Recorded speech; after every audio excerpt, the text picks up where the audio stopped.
So let's go. Today, what I'm going to do is that this is a top 10 tips to realize freedom. Because what I'm going to do is that I broke it down, these 10 tips, I broke it down to three categories. One is freedom at work, one is freedom living, and the other one is freedom in relationship.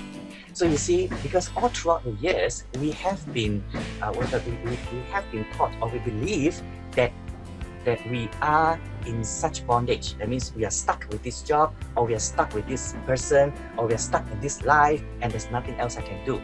So therefore, there will be, we've forgotten how it feels to be free. So now to do this and to realize freedom, it is a time for us to really sit back and try out some workable tips, some workable things that we can do in order to let us realize freedom once again. So I like to read from my book, which is Invite Freedom Home, page 13, what freedom is all about. Alright? Because someone says that freedom, you need to go and look for it, but we are looking at the wrong places. And someone will say that, oh, you have to attain freedom. No, you don't have to get it. Alright? Now this is what I've written in my book on page 13.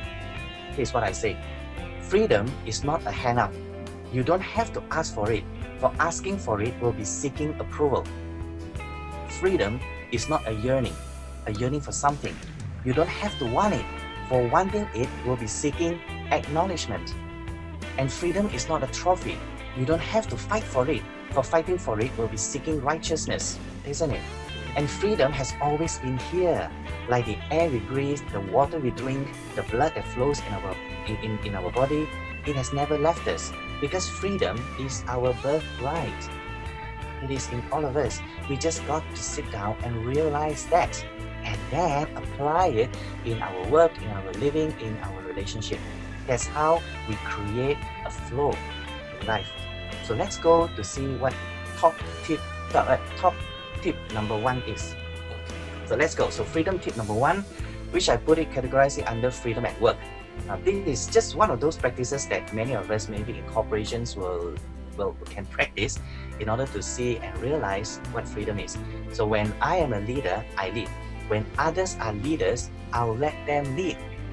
Isn't it important this way? Because many of us hold on to the belief that we are always right. Because I'm the CEO, or I'm the MD, or I'm the father of this house, or I'm your mother, or I am whatever. That we thought that everything that we have is right, or everything that I think of is right. We always have lots of ideas how we think it is best to implement the idea for the benefit of the company and the staff. So we thought that, well, if I step down, if someone were to take over, then I might as well let him know how we have performed for the past 30 years. But then we have to let it go, because I have even met many because I write for corporations, so therefore they are the ones who tell me. You say that I have been in the business for 50 years, and then all that I've learned, now I have to change it. Because you see, the system has changed, technology has improved. So we are moving into new age with new ideas. So let them lead. Many of us couldn't let go of being a leader, or being a general manager, or being a CEO, because we are so holding on and believing that this title that I have determines me. That is where we suffer. And many of us are not free. Really, many of us are not free because we cannot give up this title, thinking that we are still the general manager or the MD, even though now I'm 60 years old. I mean, many of us are. I'm not saying I'm just using I, me, is because even like sentence like this, I want to use I am or I, because we have to take responsibility for what we think. Alright?